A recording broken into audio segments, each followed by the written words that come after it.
All right, so I just want to say welcome everybody. I'm Jonathan Sarbeck. I'm the district attorney here in Cumberland County. I really appreciate everybody being here for, I guess we'll say the second annual VETS event from Raleigh, Maine. This year we're going to be talking about resiliency in the time of COVID. Before I get started, I just want to thank everybody for being here. Obviously a different platform than we were last year when we were, as someone just reminded us, it was an ice storm outside. We were at the room at Portland City Hall, and here we are, and it's 70 degrees and sunny outside, and for a lunchtime Zoom call. But I appreciate everybody being here, especially to our state legislators who made time to be on the call to learn more about the resources that we have around the state, and especially to our veterans who are here, and anybody out there who's here to learn more about the resources that are statewide for veterans. As we all know, and we can all agree that we owe so much to our veterans for what they've done for us and what they continue to do. And in times of COVID, but even outside of times of a pandemic, there's always issues that we have to really address and come forward as a community to try to help and assist our veterans out there. And so I really appreciate everybody's time this afternoon. I'm going to be very short on my comments at the beginning, just to try to remind people about Zoom etiquette, if you will. We're all very familiar with it now, but just please keep yourself muted if you're not speaking. And then we're going to have a whole host of people speaking today. The list is long in a way that I'm just going to kind of keep things moving if I can. So again, thank you all for being here. The first person we're going to hear from this afternoon is Tracy Charette from the Veterans Affairs Suicide Prevention Program. For some of the speakers, I am going to be sharing a screen, and but for others, we're just going to be kind of discussing. So Tracy, please take it away. Thank you, Jonathan, and good afternoon, everyone, and thank you for being here. Again, I'm Tracy Charette. I am the Suicide Prevention Coordinator for VA Maine. And so just a couple quick things I'd like to share. First of all, I would like to say happy birthday to all my fellow Marines today, 245 years strong. So Semper Fi, Ura, all that good stuff. So very excited. But in this time of resiliency, I want to stress that mental health is a part of whole health. And what that means is really recognizing that all of us are at the center of our health. And whole health is something that the VA, it's a cutting edge approach to veteran health care. And this care is really centered around the veteran. And each of you are going to have a flyer that you'll be able to take a look at, share with veterans in your life, and talking about what whole health means.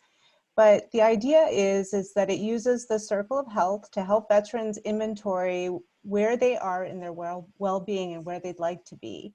And so, you know, seeing mental health as part of our physical health, our emotional health, our spiritual health, whole health really looks at key elements of the person or the veteran at the center, how self-care items, professional care, and community. So kind of like what we're doing here today, sharing resources and really reaching out to folks around us.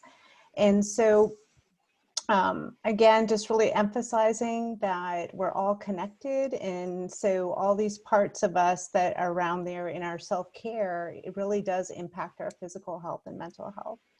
And so continuing from that place is looking at my role as a suicide prevention coordinator and the role of the entire suicide prevention team. And you're going to have that contact information available.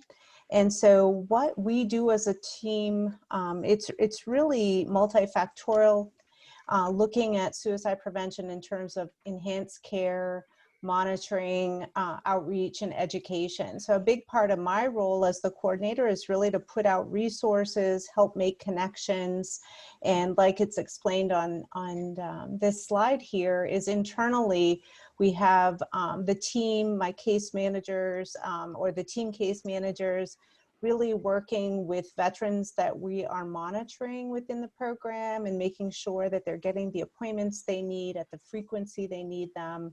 Any other consults or needs, we're kind of making sure all those pieces are happening. And so next, I'd like to touch upon VA services, because speaking about how we're getting our veterans connected, I guess I'd have to really say that it is amazing for many folks to realize the amount of services available in the VA. So not just from the medical, but the mental health perspective. And I'm really proud to say that we've adapted during the pandemic. And so while video and phone are not necessarily all our best methods of connecting, it really has kept a lot of our veterans in care, accessing their needs. And so just to outline that, from March till October of this year, we had over 8,000 video appointments just in mental health, and then over 25,000 telephone appointments. We shared before we got started officially that we continue to have our doors open. So there are continued face-to-face appointments, and particularly looking at most urgent needs, our highest risk veterans, and just a different, different things. Everything's looked at on an individual case-by-case basis. So just to highlight some other mental health services, in VA Maine, we have individual therapy, couples therapy, PTSD treatment. There's medication management, substance use disorder, in terms of we have an intensive outpatient program. There's over 100 groups that are ongoing throughout the pandemic. So through video, and so if you're interested, and then again, kind of playing into and speaking about peer support is also available.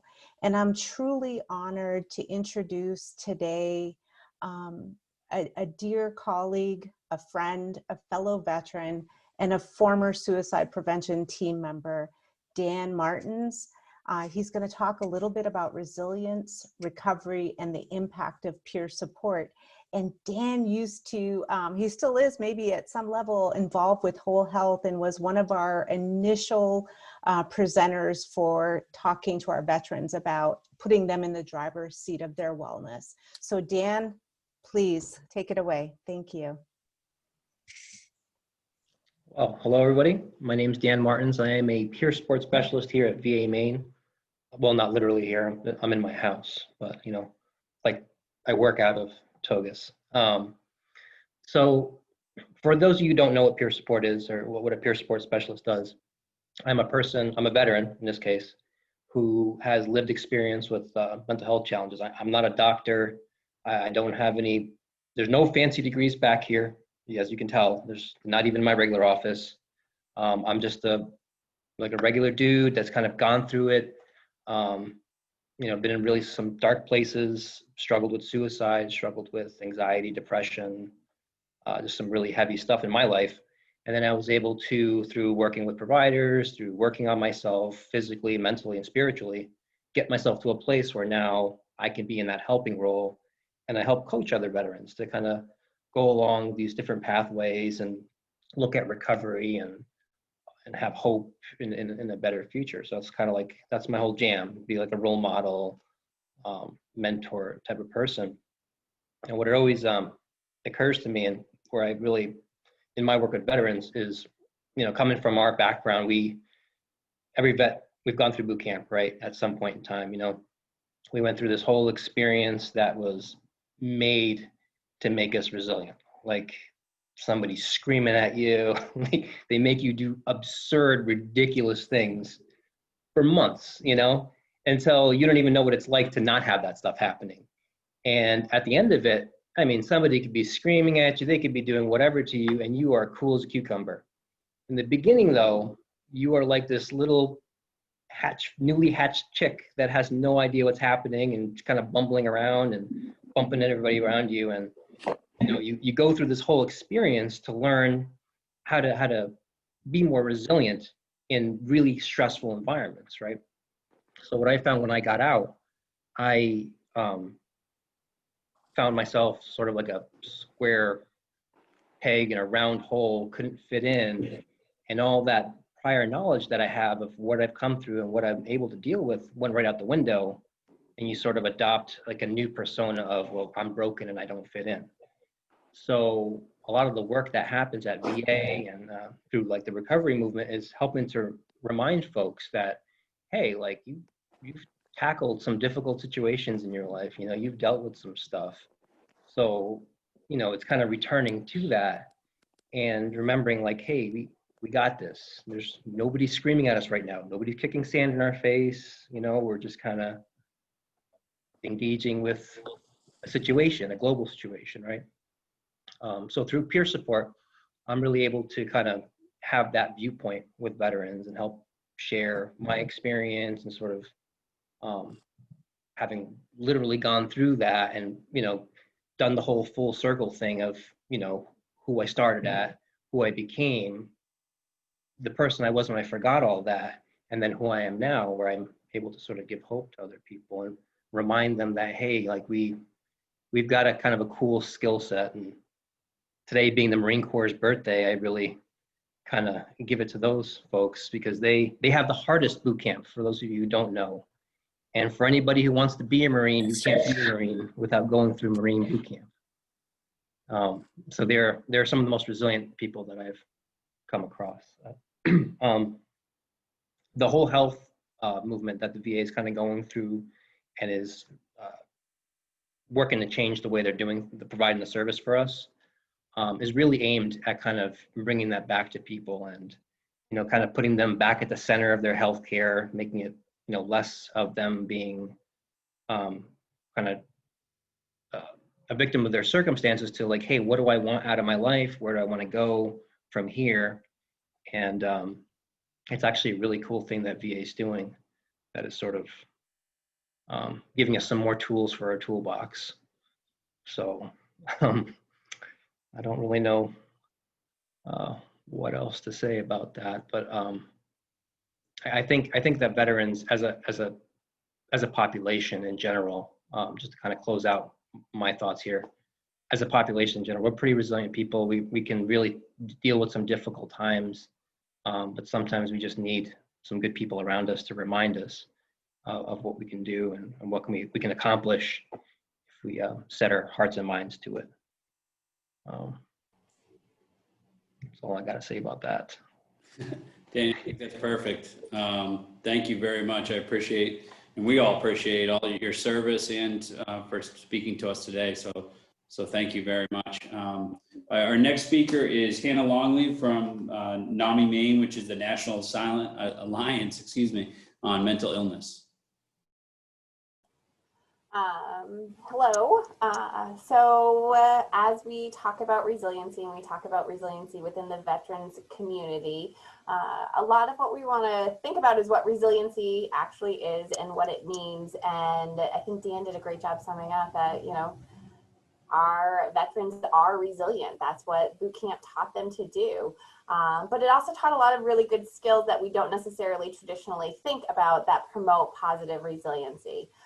One of the big things that I always liken mental health support, because we all have mental health, we all have physical health, and they're all tied in together. I always use rec marches, although Marines sometimes, whenever I talk about this with Marines, are like, we did not do that. But when we talk about the support that we're offering is really, if you are with a group in a rec march, you have to stay together and you're only as fast as your slowest person. That's why I always joke, the Marines are like, no, we just yelled at them to go faster. And I was like, but you at least did it standing next to them.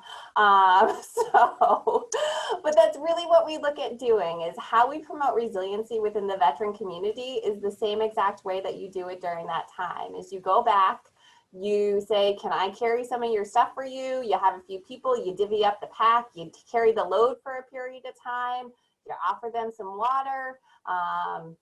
You know, military medicine, it's water, ibuprofen, and change your socks. So you look at that. How do we support them? How do we walk next to them? How do we carry part of their load for a little bit of while to be able to support them going through it? What we really end up knowing is that the VA is doing a wonderful job pushing out and really trying to connect as many veterans. But a lot of the veterans that we lose to suicide are not connected to the VA services. And that's why there's such the big push, is how can we get them in and get them connected to the VA? And the VA's made it a lot more accessible and a little bit easier to navigate. They have different offices that are able to support through that. But really a large part of the veterans that we see that are struggling and that we lose talk to their friends and coworkers, talk to their significant others and their spouses. And so really what we want to do is normalize those conversations and recognize what's going on and what supports we can offer. Again, you're not going to carry them to the end of the march, but you're going to help to lighten their load for a period of time. Another big thing that's important to keep in mind is that they may not experience, when we talk about mental health and we talk about anxiety and we talk about depression, I think people typically envision only a emotional reaction or response. What we see in a lot of our veterans is that they may end up experiencing chronic muscle and joint pain.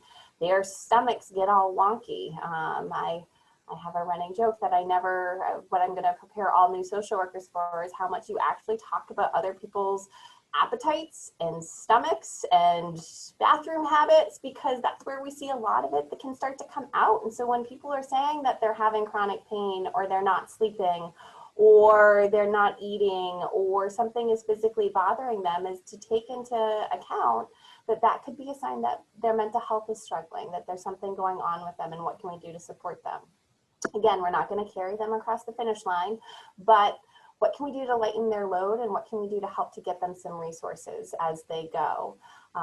We have, and I'm putting it in the chat box, but we have just launched with the support of Raleigh.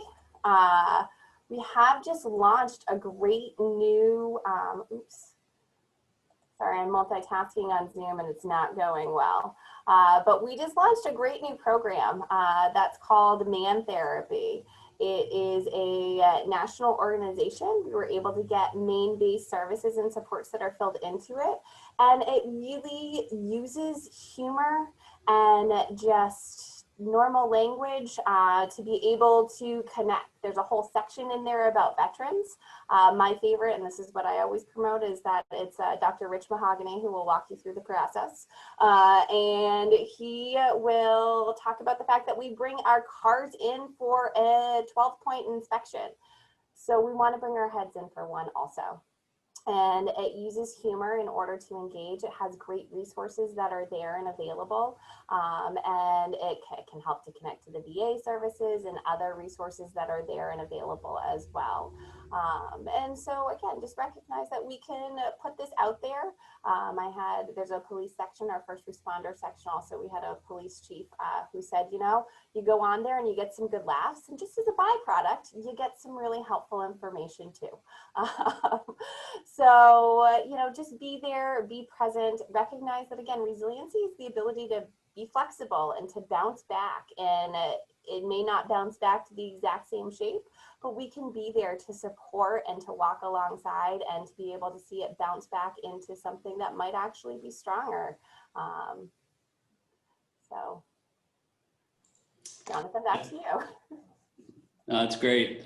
Thank you, Hannah. For people, the mantherapy.org, I actually learned about from Hannah, but also from a police chief in Cumberland County who told me about it. And it really is, it's a very entertaining website. And for any Anchorman fans out there, if you don't get the Dr. Rich Mahogany, that's sort of the reference that's being made there. So it definitely is geared towards the men out there, and it's worth the look for sure, especially for veterans and first responders and everybody who's going through a tough time with COVID right now. So thank you, Hannah. I really appreciate your thoughts. The next speaker is Mike Gray from Easter Seals in Veterans Count.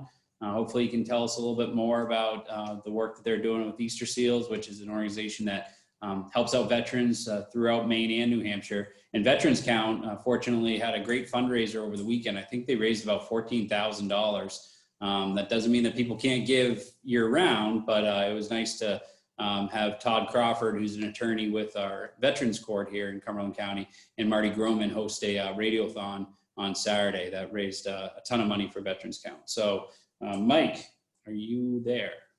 I'm here. There you go. So basically, I'm going to talk about today are two things: are case management and financial assistance, two programs that Easter Seals really offers.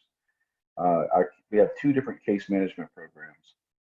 One is called CIS, that is a state-funded fee-for-service through DHHS, modeled after Section 17. So any veteran, regardless of discharge, regardless of whether they were active duty or a traditional guards person, who is has a mental health diagnosis and needs some help, well, that's paid for. Case manager will go out there and sit down and talk with them. The program I oversee is called HVRP. That is a homeless veteran reintegration program. So that's focused on veterans who are housing insecure, fleeing domestic violence, who are incarcerated and about to get out, that sort of thing. And the focus of that program is housing, of course, and employment. So the goal is to help them get employed in a job that's going to be able to make them self-sufficient going forward. And that's a federal grant from the Department of Labor. So between those two programs, that pays for our staff. So the fundraising that Jonathan was talking about, that doesn't go towards the staff members, that goes direct to the vets. And then you go, both case management programs, it doesn't matter which one a veteran qualifies for, this can happen the same way. We go out into the community, meet the veteran where they're at, both emotionally and physically, geographically. And we do an assessment of basically every area of their life. We start identifying barriers that are keeping them from succeeding. And we start looking for strengths that they have that they may not even recognize themselves. And we get them linked up with services, either the robust stuff at the VA, or if they're eligible for VA healthcare, we start looking for community-based organizations that can help them. And we start kicking away at those barriers and getting them up to sustainability. So that's our goal. The financial assistance piece, we have two different programs there. One is called the Veteran Emergency Financial Assistance Program. That is a partnership with the Maine Bureau of Veteran Services. Basically, any honorably discharged active duty veteran is eligible for $2,000, up to $2,000 in assistance once per year to help with an emergent situation. That can be a matter of homelessness, like a past due rent. It can end homelessness by paying for move-in costs, that sort of thing. Sometimes vehicle repairs.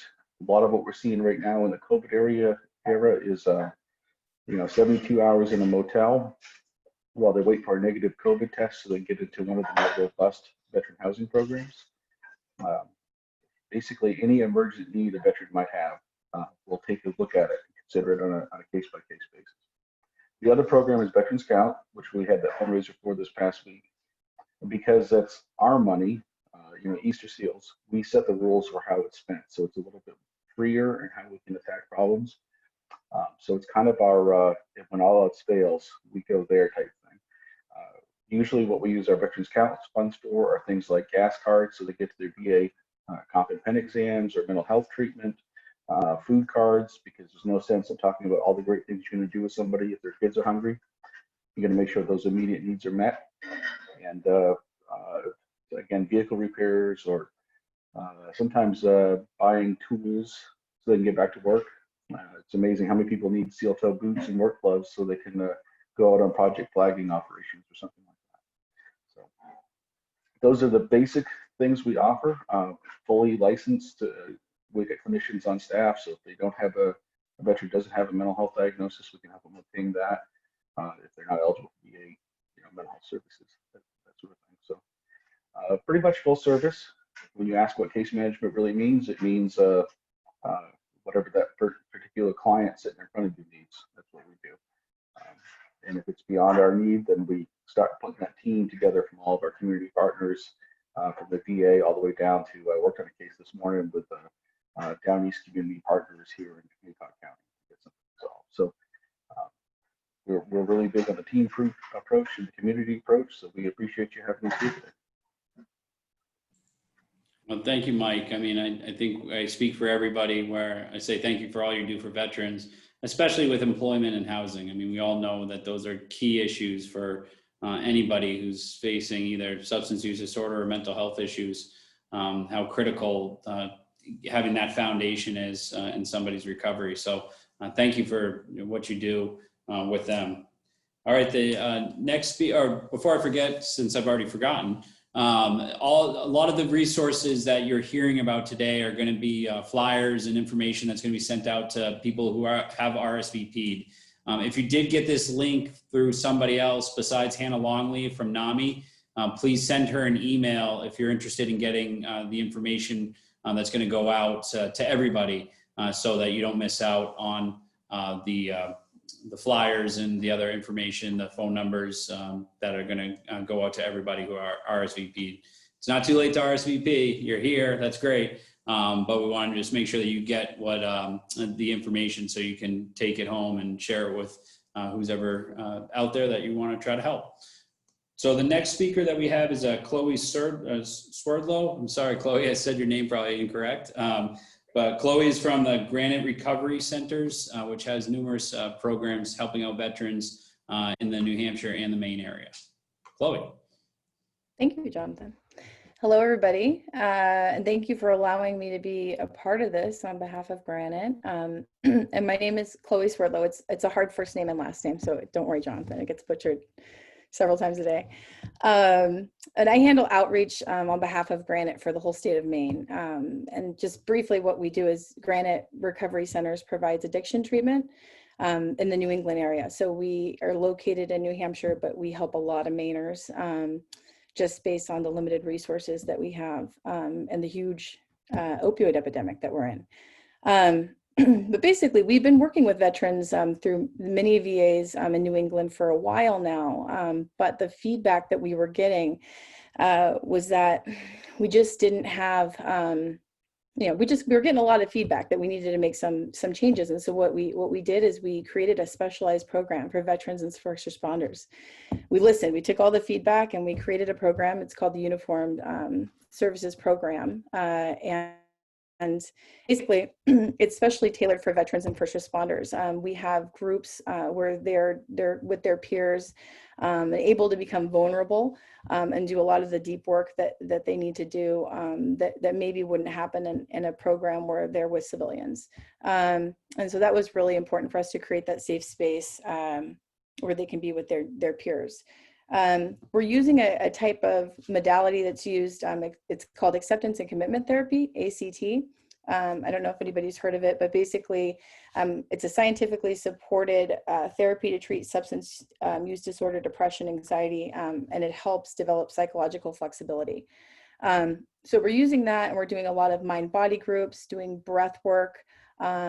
We do a lot of meditation at our programming as well anyways, but a lot of this breath work to help with PTSD, anxiety, and depression. Awesome.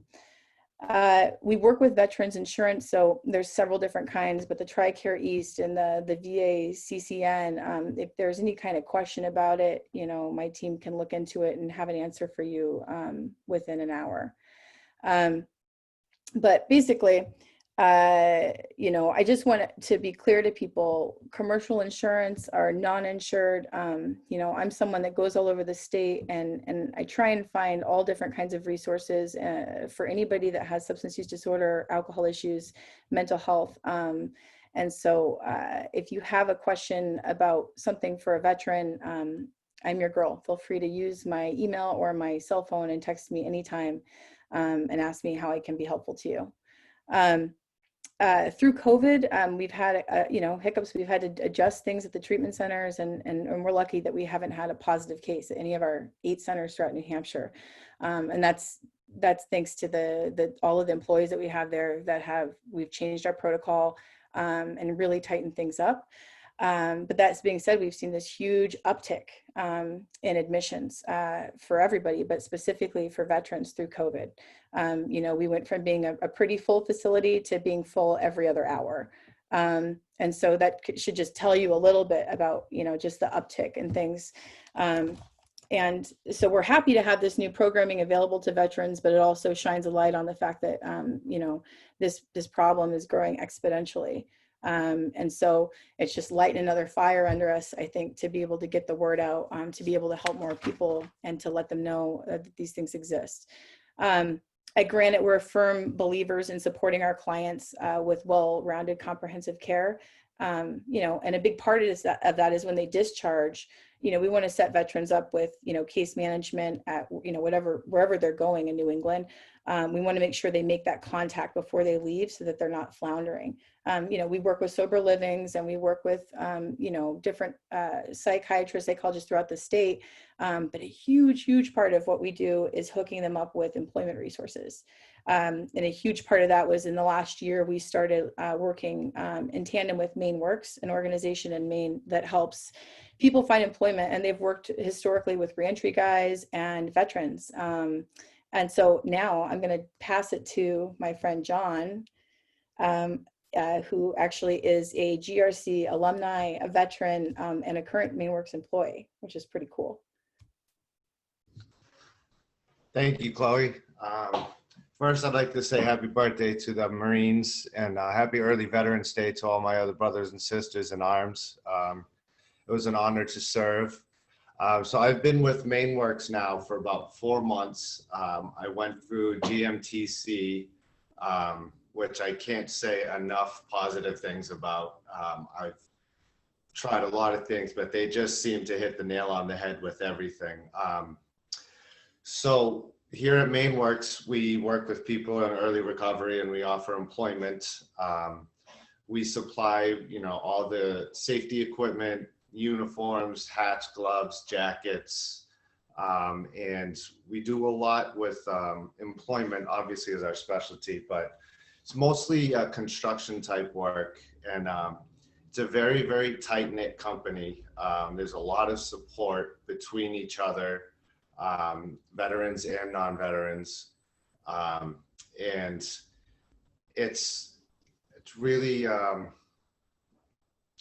there's just a lot of good things that we do here. The community between workers and staff, like, it has a very structured environment. So I started down at the bottom, I came here as a laborer, and I actually just got promoted to assistant manager here.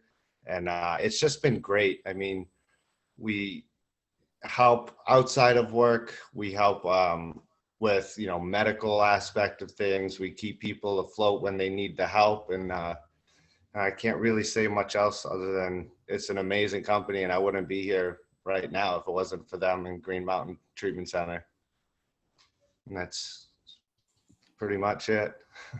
That's great. Thank you, John. And for people that aren't familiar with MaineWorks, Margaret Walsh was going to join us today to talk a little bit about MaineWorks, but it's John kind of talked all about it, so there's not much more for me to say, but it's a great group out there that is trying to get individuals who are are in early recovery, involved in the criminal justice system or not, or just straight up recovery, employment. And like I said earlier, we all know how important it is. So we appreciate what Margot and you guys are all doing over at MaineWorks to help out people, and please keep up the good work on that. And thanks again for your service. All right, the next person that we have to speak is Laura Morris from Be the Influence in Wyndham. Be the Influence is a community group serving the Wyndham-Raymond area that gets out there to talk about prevention and work with substance use disorder, mental health issues, and they're doing fantastic work. So Laura, you're up. All right, I'm going to share my screen. Let's just hope this works. You seeing it? Okay, can you see it? Laura, I think I had to make you the host, so try it again if you can. All right. Don't you just love technology? I'll start again, away from here.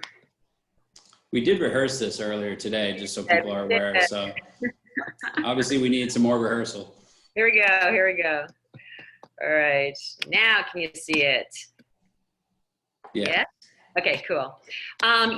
So this is actually an hour and a half seminar, but I'm going to try to squeeze it in 10 minutes just so you get a little bit of an idea. Whether you're young, whether you're old, we do youth drug prevention, substance misuse prevention. However, when people are beaten down, no matter the situation, we have found that this particular seminar has worked with many age levels. So when toxic stress hits and we have these challenges, how do we cope? And that's what we're talking about today. It starts from the root, understanding trauma, from the brain science perspective. How do we build that resiliency, mindfulness, coping strategies, and behaviors? And just like a plant, we have to start at the roots. So what contributes? Hereditary, environment, We work a lot with adverse childhood experiences, which is trauma due to divorce, health issues, that type of thing. But like we said, any type of trauma, the experiences that you've gone through definitely will create the same type of reason for behavior change. And whether you have children that are dealing with this as well, we feel like this can help.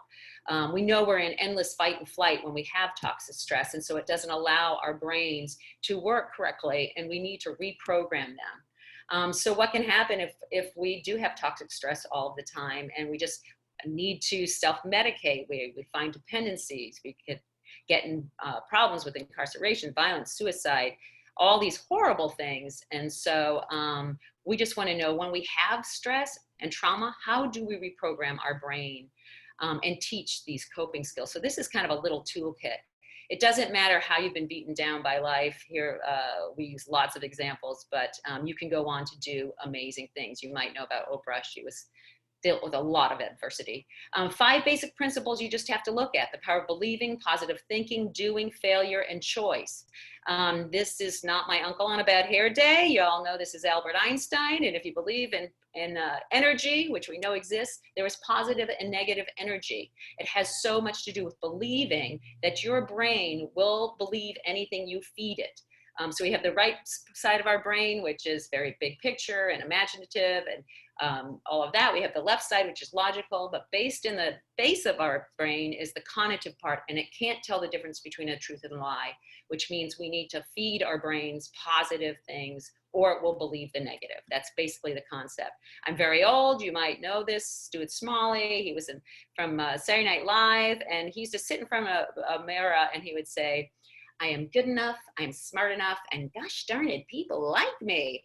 And we all thought that was really funny at the time, but this is what we need to overcome trauma and adversity. We need to talk positively to ourselves. If you've been in the military, you probably have been beaten down in terms of what you need to do and how you're really feeling and ignoring those feelings and that type of thing. It's now time to build yourself up with positive affirmations. And I would do an exercise with you. We don't have time.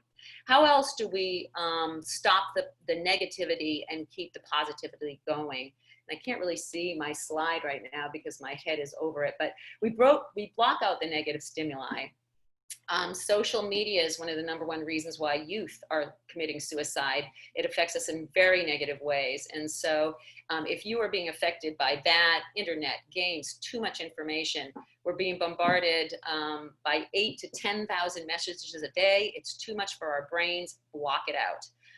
We also have a part of our brain where if we use a pen, we write things down, it uses a whole different part of the trajectory of the way our brain works. So when you have negative thoughts, write it down, scrunch up that piece of paper, throw it away. It actually purges some of the thoughts we have. Instead of reacting to when people are negative our way, maybe it's stigma or what you're dealing with your own memories, take time to react to that statement, clarify if it's really true before you believe it, and be positive to those around us, because positivity just spreads and it will increase your energy. Seek solace in all sorts of things. We know this: hiking, biking, whatever floats your boat. And laughter is the #1 natural energizer. It creates positivity physically and emotionally. Find places to laugh. It really will heal. We all know the healing power of a pet. They never judge us. They're warm fuzzy, and that's why we have socio-emotional dogs. Mindfulness, meditation. You don't have to know how to do it. Just allow your brain to rest for 2 seconds. We would go into all these exercises, just don't have time. We're doing tons with youth, and this relates to any age, of arts and prevention. So whether it's music, art, theater, dance, how we express ourselves from the trauma that has been created, whether we do it through a monologue, whether we do it in a picture that we then speak about. These are wonderful ways to express and to purge and reprogram our brain in ways that can be very positive. The third power is the power of doing. So we can know all of these things, but if we don't do them over and over and over again, we're really never going to change our brain and our anxiety status situation. So we call that mind muscle memory. The the power of doing. You might not know that Michael Phelps didn't even know how to swim. He was scared of swimming at the age of 7. It was the power of doing, repetition that made him one of the youngest Olympians today. So John Underwood, who used to teach Olympians, says it takes 14 days for a body to change. I think sometimes when we're trying to overcome trauma, we get discouraged and we say, it's not going to work. I'm just going to, drink. I'm going to do whatever it is that I can just to keep my mind off of this. Give yourself time and give yourself at least time for your brain to change. So vision without action is merely a dream. Action without vision passes the time. Vision with action can change the world. The other is the power of failure. I don't know, a lot of people say, are you crazy? You shouldn't embrace failure. But we know that adversity is one of the best teaching things that we can do within our lifestyle. And believe you me, veterans have had many, many, many a lesson. I'm sure there are many that are very difficult to overcome. You don't even want to remember them. But just know that the road to success does not look like the one on the left. The road to success looks like a life full of adversity. We learn from it, we grow from it, we become very rich from it. So embrace it. And the last is just with all of these in place, the choice is yours. We really, because our brain is so incredible, and we'll believe what we feed it, it is our choice to feed it the right things, to do the right things, to put the work into it, because you really can overcome your adversity and your trauma and a lot of that very difficult things that we're going through within this world and with your world after serving. So I appreciate all that you do for this country and for myself. That's about as easy as it gets. We want you to flourish like a good seed. There are plenty of resources. And if you want those specifically, just give me a holler. I'll put my email in the chat. Wow, I did that under 10 minutes. Ah! Great job, Laura. Thank you very much. All right, now I got to give you back control, right? Yes, and I'm going to give that over to our next presenter, which is Leslie Clark from the Portland Recovery Community Center, the PRCC. The PRCC is a vital program or vital location in Portland that is very supportive of the numerous people in recovery that we have in the community, with meetings, with peer-to-peer supports. It's a fantastic organization that they have over at the PRCC, and it's inspiring other recovery community centers around the state, which is fantastic, including Lake Region Recovery Center up in the Bridgeton area. So if you know of people who are looking for resources, have them try to reach out to see if they have a local recovery community center around them. So Leslie, I'm going to hand you over the host power right now. Thank you, Jonathan, and thank you to everybody that has spoken, and the hosts, Raleigh and Jonathan and NAMI, and most of all, just thank you to our veterans for your service to our country, and really pleased to be here today. So let me set this.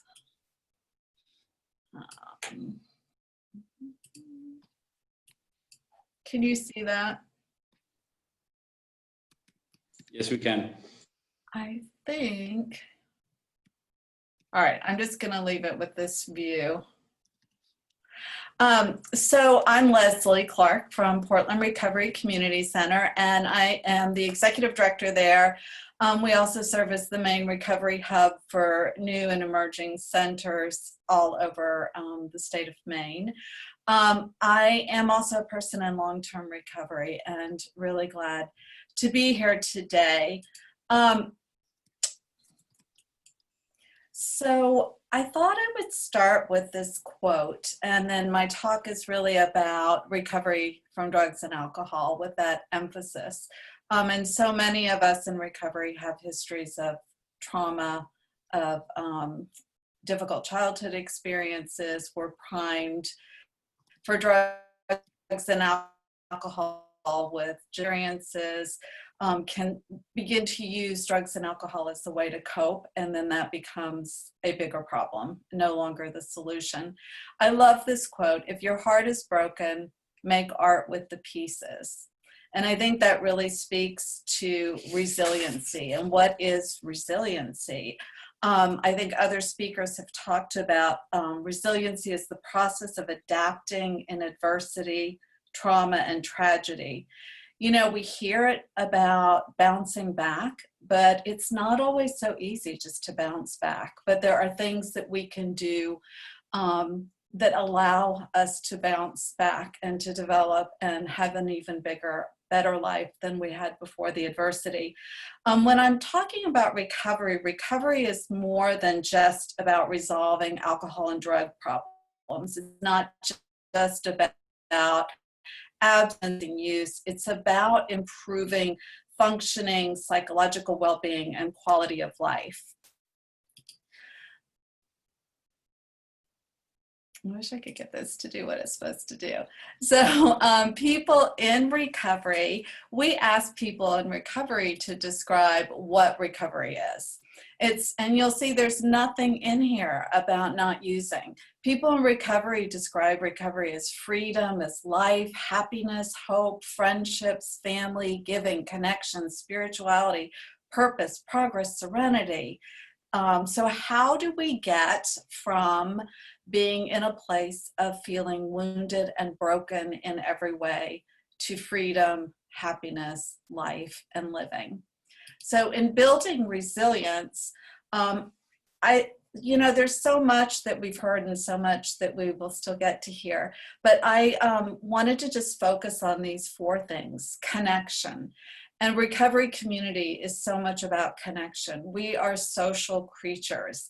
Biologically, we are meant to connect with others, and when we are isolated, which makes it so challenging during COVID, it has a really negative impact on us. And yet when we're hurting as people, we often tend to want to isolate, which is exactly the opposite of what we need to do. Acceptance. Acceptance is the alternative to avoidance, whether it is Buddhism or cognitive behavioral therapy or the big book of Alcoholics Anonymous that says acceptance is the answer to all my problems today. Until we accept our reality and our situation as it is, we're stuck from being able to change. Wellness is wellness of mind, body, and spirit. During COVID, a lot of that can be going outside. It can be therapy with telehealth, taking care of our physical health as well, and our emotional and spiritual self. And then purpose. We all need a sense of purpose in life to live a values. Chloe talked about acceptance and commitment therapy, which is just core rooted in values. And how does our life align with our values? Volunteering, finding meaning, having work. Recovery community organizations like the Portland Recovery Community Center create a space for people to have support groups, recovery coaching, social activities, telephone support, family support and education, resources and referrals. If you are at a recovery community center, you hear people talking about who's hiring. Have you talked to Margot? Have you been down to MaineWorks? Hey, has anyone heard if they've got openings yet at this place or that? It's peer based, and Daniel did a beautiful job, I have to say, about explaining what peer is. It's the power of coming in and being able to talk to someone who's been in your shoes, who understands what it's like, and you're with your people. It's just that feeling of these are my people, they understand me. So recovery community centers, they are community centers. They're not treatment centers, they're not rehabs, they're not detoxes, they're spaces where people come together as community. They're run by and for people in recovery who also do public education, speaking out, and advocacy. In coaching and working with one another as peers, we talk about building recovery capital. And I just want to touch on this really briefly and be mindful of time. But this is a concept in the recovery movement. And what we mean by recovery capital is it's the resources that someone has that enable them to find and sustain recovery. So it's many dimensions. It's work, relationships, financial, social connection, values, financial stability. The more capital we have, the more building tools we have in those areas, the more we can get well. So even where people who might have a very severe addiction and substance use issue, but have very high capital, they may not need as high a level of care. Someone might have more moderate place in their substance use disorder, but have very low capital.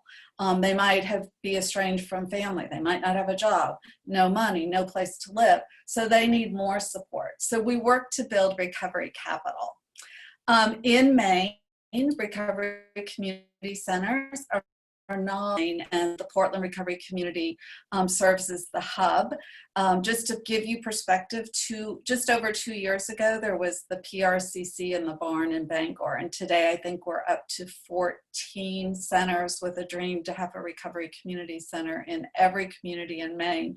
All services are free, and they're all delivered by peers, mostly volunteers, and a home to connect with others, coming back to that most central theme of connection is the opposite of addiction, and connection is the exact thing that will be an antidote to isolation and risk of harm. Recovery is happening virtually. The recovery community did a great job of pivoting back in March and quickly relying on phone, which is inherent to our history, using the phone, and now with telehealth and Zoom. I'll just leave this here and we'll send out the slide deck, but virtual meetings are happening all the time. All the centers are open for some in-person meetings, and coaching, one-on-one coaching is available, telephone recovery support, all free and all over Maine. So thank you, and happy to be here, and thank you for having me. Great. Thank you, Leslie. Leslie, if you wanted to give me the host duties back, or I'm gonna give it back to you as soon as I can figure out how to get back to that. I'm going to transfer them right back over to Sarah. Sarah Kelly is our next speaker. She is a local resiliency coach in the area, and works a lot with vets and other people in recovery. So, Sarah, I will. You have the quote unquote floor. Thank you so much. I'm so grateful to be here today. So I actually specialize in working with military community, trauma survivors, and the recovery community. And we see a lot of overlap in that, but my coaching of these populations has really, my observation is what we've already heard, is that the resilience of these populations are beyond advanced of that of regular society. In military, it's often because of that training that Dan described so well.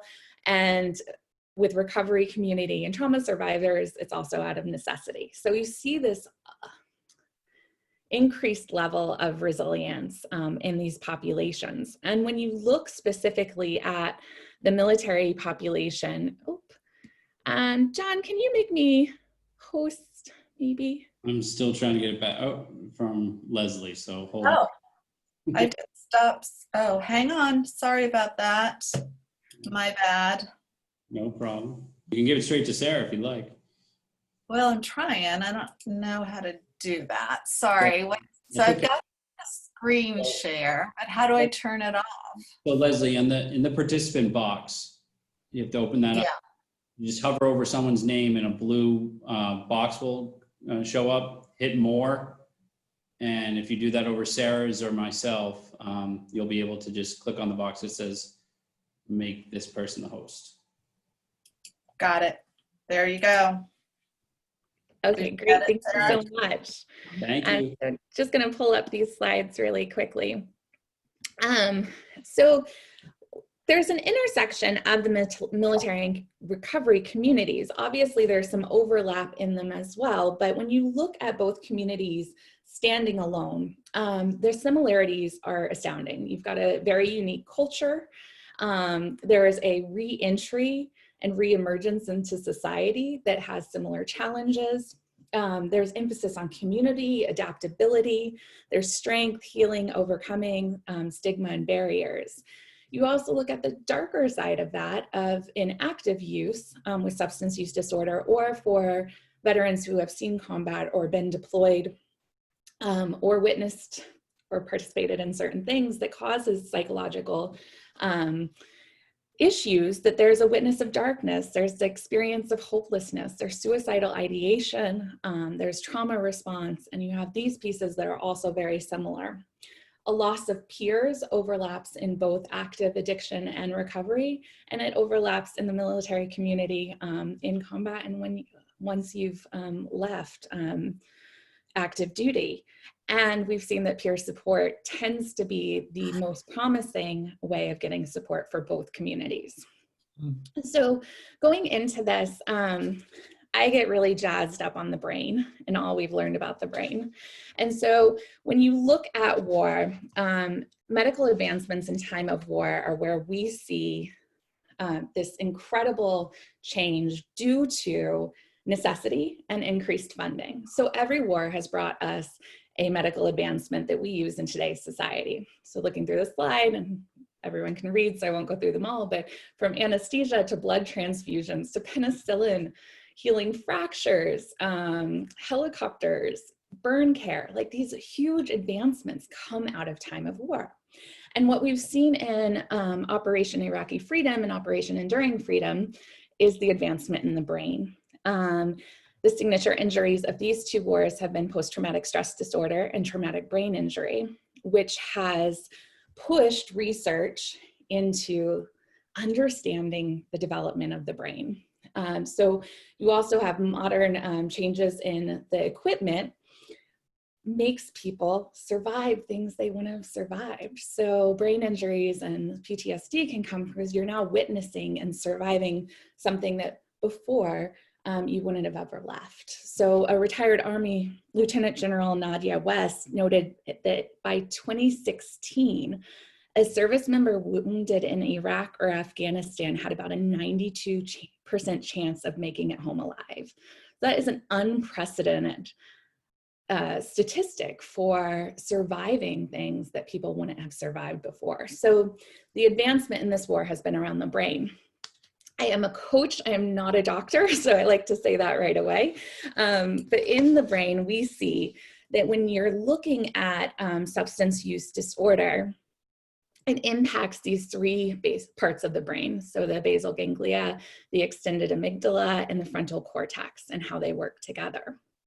We know that PTSD and substance use disorder and other psychological health disorders impact brain structure. But what we're learning is that we can rewire that structure. We can change that there's this neuroplasticity that allows for things to change how we send and receive information. And through that, with resilience, we can bounce back. And the brain is teaching us that we can bounce back. So it's very important to note that in this brain research, the neurobiology of resilience is still being studied. It's very new on looking at how the frontal cortex can communicate with other areas of the brain, how hormones play a factor. We don't know all of the answers yet, and that will continue to grow with time. But what we do know is that resilience can be learned and developed through behavior, thoughts, and actions. So a few of those that we're going to just go through, and Laura named a few already, which is really exciting, is these, while getting treatment of CBT, or as Chloe mentioned, ACT therapy, and seeing a licensed counselor to truly build skills and get over trauma is a necessary piece of this, right? So these tools don't replace trauma treatment. They're just there to help you boost your resilience. So for meditation and mindfulness practice, there's this amazing app called Mindfulness Coach, which was developed by the VA and DoD a few years ago, that you can get on your smartphone, whether it's an iPhone or an Android, and it walks you through a mindfulness practice. Mindfulness meditation practice just brings you into that current moment. And so there are a ton of apps out there. I would also recommend looking at the Psychological Health Center of Excellence for other apps. There's CBT Coach as well, that's going in conjunction with your therapy, and some other wonderful apps that you can have at your hand to go through some basic practices. The power of pause gives you that moment between impulse and action. So a deep breath can actually switch your brain from reacting from emotion to reacting in a rational manner. So just even one deep breath changes that brain pattern. Practice of gratitude, of naming the things that you are grateful for and what's going well, also rewires the brain to think more positively and comes into that more naturally. Self-compassion is reframing that internal dialogue. So what is the story that you're telling yourself and what's reality? Sometimes that story we tell ourselves can be rather negative, but if you reframe that internal dialogue with empathy or how you would speak to a friend or a loved one, it can make a huge difference. Community is something we see that in active addiction and substance use disorder, there's a real feeling of isolation. In the veteran community, particularly that of the reserves, in coming back, there can also be an isolation factor of being removed from your troops and your comrades that you had been with to suddenly being alone. So one way to build the resilience is to build that community, and recovery community centers are a great place to do that, as well as the VA. Spirituality is something that overlaps in both of these communities as a finding a higher purpose, not defined in any way or any specific practice, but finding that higher purpose for existing also helps people to bounce back and build those new neural pathways. So my contact information, I tried to keep it short because I know we're crunched on time, so it's a lot of information on the brain very quickly, but feel free to reach out anytime if you have more questions, and I will just move the host back to Jonathan. Great, thank you so much, Sarah, appreciate that. All right, our last, I know it's 1:04, but I think we're doing great with time because we're on our last presenter, and that is Dr. Mark Simons from Aware Recovery.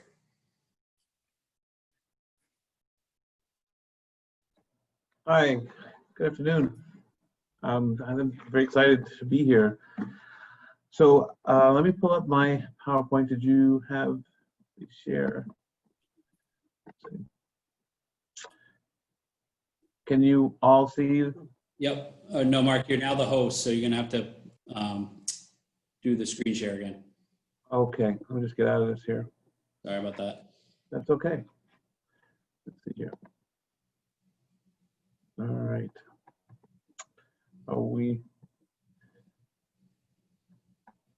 We're in there? Not seeing it yet. Okay, let's see here. Share screen. All right.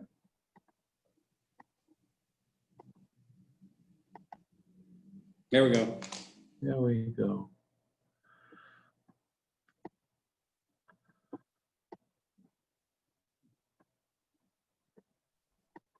A little time here. I don't know why. Oh.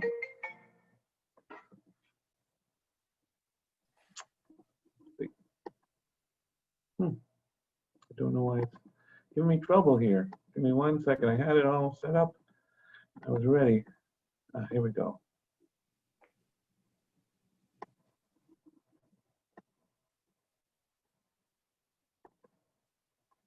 Okay, we're all on board?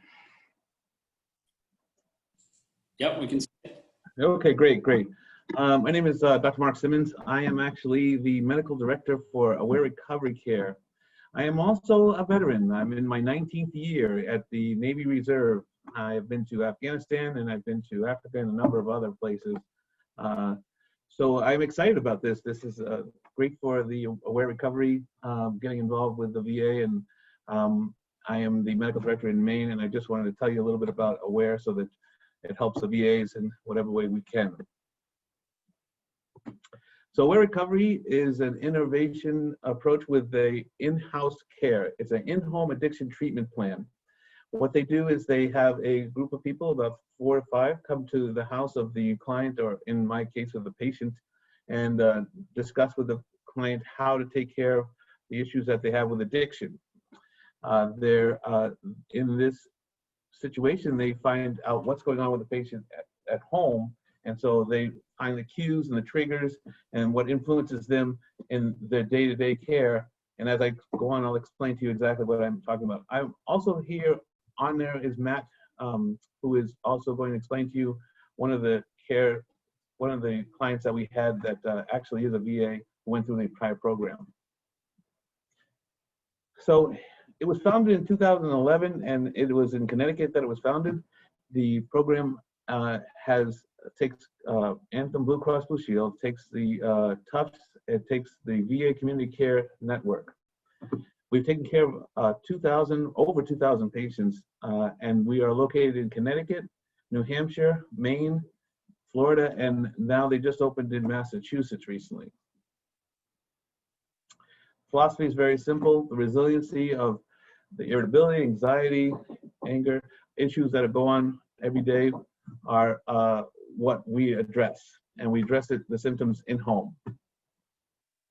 The way it works is it's a multidisciplinary treatment plan. The first time that they meet with you in the home, they meet with the family, they talk to the client to find out who their PCP is, who their dentist, if they have a psychologist or psychiatrist. They find out any legal issues that they may be having, their employment issues, any problems that they're having as well. And then they start going through these programs. The second level is we reach out to the PCP. We reach out to their psychiatrist or their psychologist. We find out anything that maybe they missed their programs, maybe they missed their appointments. We try to make that start to happen again. We start to find ways to have them meet with their psychologist or psychiatrist. If they have dentists, sometimes that is maybe an issue. And then we go to level 3, which is the legal issues that they have. Any problems that they've had with the courts, any problems that they've had with marriage counseling, or problems with child care, and also employment. Sometimes they're on their last rung before they're about to be fired. And we meet with them. And all this goes back to the VA. We will connect with the VA if they have a physician that's in the VA, or a psychologist, or somebody that's working with them in the VA. We connect with them, make sure that we have a constant relationship with them, because this is a collaborative effort, so that they get all of the effects. And that's what we mean by a comprehensive treatment program. The program is a year long. It's they start for the first 2 weeks. It's very intense. We are there 4 times a week, and we go over issues that they're having and find out all of their cues and all the issues that are going on in the first couple of weeks. In the second 10 weeks, we back up a little bit, but we still find out what's going on with them, and we continue to find, as time goes on, little issues, the cues that may set them off to help them in their addiction, and help them in their disease with recovery. The last 2 phases, we also start to back up a little bit more, but sometimes they relapse. And if they relapse, we meet with them. We have a group meeting with all the directors, medical directors like myself, and we figure out a plan. And sometimes we have to go back to phase 2 or even phase 1 to figure out what's going on with them, to make sure that they're doing okay. And that's where we'll start, and we'll go back and we'll try to catch them back up into where they were. And finally, the total number of visits that they have 94 visits. The 2 people that come to see them the most are the primary CRAs. They're certified recovery advisors, and these are people that are 90% of them have been in recovery themselves in one way or another. We try to match them up with people that are the same age, same gender, and we try to make sure that they are meeting with the same people so they know what they're going through. They've been there, they understand. There are 2 so that if one can't make it, the other one does make it. And in the total of the year, they meet 94 times. We have a nursing care that comes and sees them and visits them with 10 times. Tries to find out any issues that may be medical that they may have. Maybe they had an oncologist, or they have an endocrinologist, they have diabetes or some other issue. We try to hook them back up into their diabetic any things that issues that they have medically, to make sure that they get the whole process, so that they're starting to feel better. And as they feel better, they start to work towards this goal. We give a psychiatric evaluation in the beginning so that we find out, because there are some people that have had a psychiatric evaluation, or they've had a psychiatric evaluation, some veterans, and they actually need to see somebody and they didn't know it. Or they have had a psychiatrist, and then we try to hook them back up to their psychiatrist and make sure that we're working with them. And finally, they have a family wellness evaluation, and that's done 6 times, sometimes up to 10 times, because we're trying to educate the family to help them have the cues and give them the tools they need to help their loved ones. And that's why we meet with the family, so that it's a whole rounded format. If there's any questions that you have so far, let me know. Just so you understand, this usually is a talk much longer, but it's short on time, so I'm going to just tell you that the recovery program has had a 63% completion and recovery. Usually when they have a high level of care where they go into an addiction program, there's a 30% recovery. They go back and they end up in the emergency department, they end up in recovery over and over again. This has decreased the number of people that are going into emergency departments. It decreases the number of high level care treatments that they need to go to. It increases their relationship with their family, because we work with both the family and all of the loved ones that they work with. It also increases their employment rate, and it works as a total. It's a great program. It has been working now for the past 9 years. And how it works for the VA is that there's a number that you can call, either the VA clinic, or if the person, just give the person the number, they can call this number.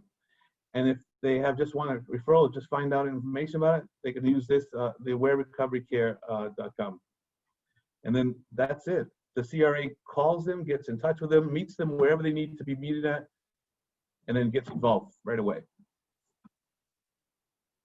So it's really finding the tools for resiliency. And if Matt, are you still on?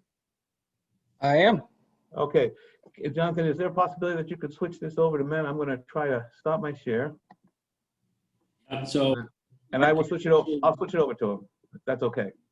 yeah, go for it. Okay. Hey everyone, my name is Matt Roller. Grateful to be here today. Thank you for everyone who shared, and for all of those that serve, please enjoy your Veterans Day tomorrow. So I just I'll be very brief in the interest of time, but I just want to share on a client's behalf. He couldn't be here today because his reason is he's missed a lot of Tuesdays due to some medical appointments and stuff. He's starting to take care of some of his physical faculties that he's been needing to address. So he's been taking some Tuesdays off and said he couldn't afford to take another one off. But he said, please share my story. Please, please, please. So this client, I'm going to withhold his name, but is a 28-year-old male, and he came to us in January last year. When he came to us, he immediately, he was one of our first VA referrals here in Maine, and he immediately told the team that he was, kind of shy, and he was going to be our easiest client ever. That's exactly what he told us. When he came to us, he already had some resources in place. He was working with the VA medical doctor, and he had an outsourced EMDR therapist that he was already through one section of sessions with. And he was also attending 12-step meetings in his community, and he was the coffee maker at one of these groups, and he had 5 days sober, which is a great accomplishment. We soon found out from his wife that this was a common pattern for him, getting a few days here and there, and that it wouldn't last long. And we said, let's be optimistic, maybe he's on in this for the long haul. Well, unfortunately, he succumbed to a pattern of this disease and had a relapse, but he stuck with us and he was honest. So this client and the team, and on this team, I was working as the client certified recovery advisor. I've been with Aware for 5 years at this point. So the client continued to kind of fall into the cycle of starting to become more honest, starting to become more willing and open-minded. and getting a little bit of work done and relapsing.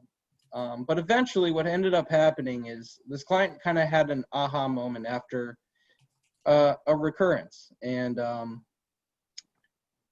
he called me and said, you know, I stopped at the store on the way home and I didn't buy the booze like I was planning on.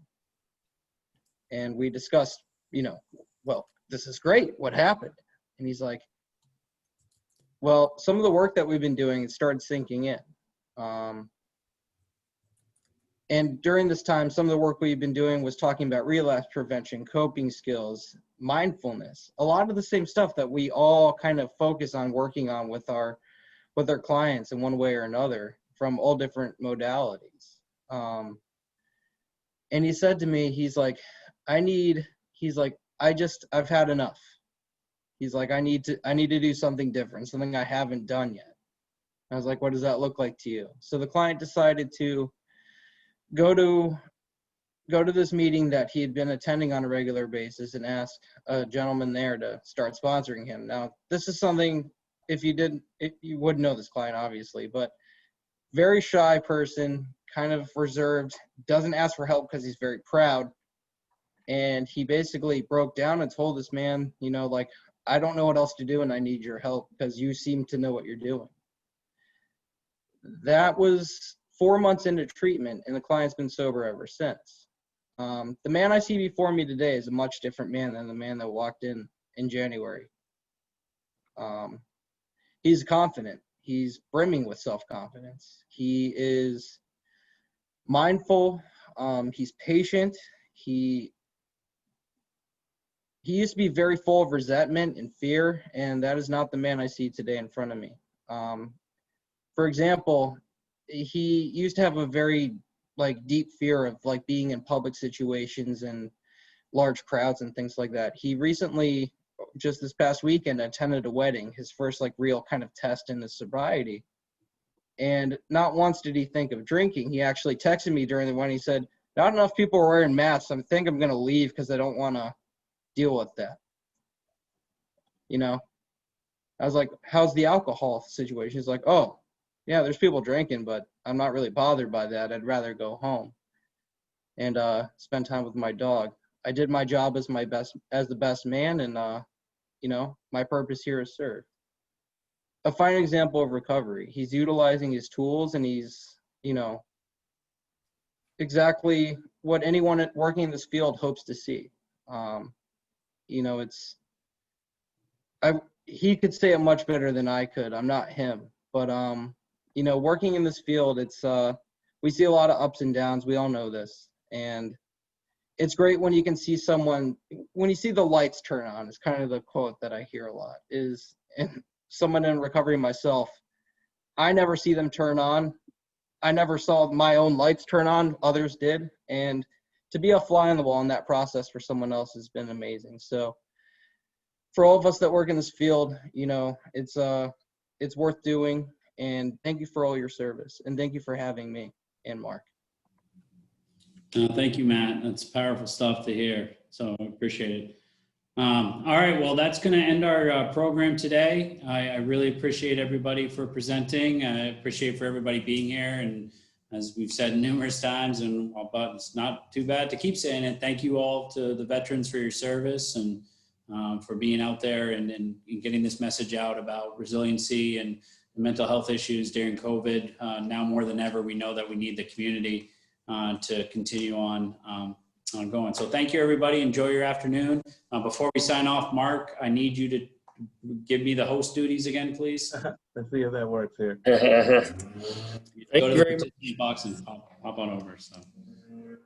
Okay, hold on 1 second here. I'm trying to. It's for all the organizers.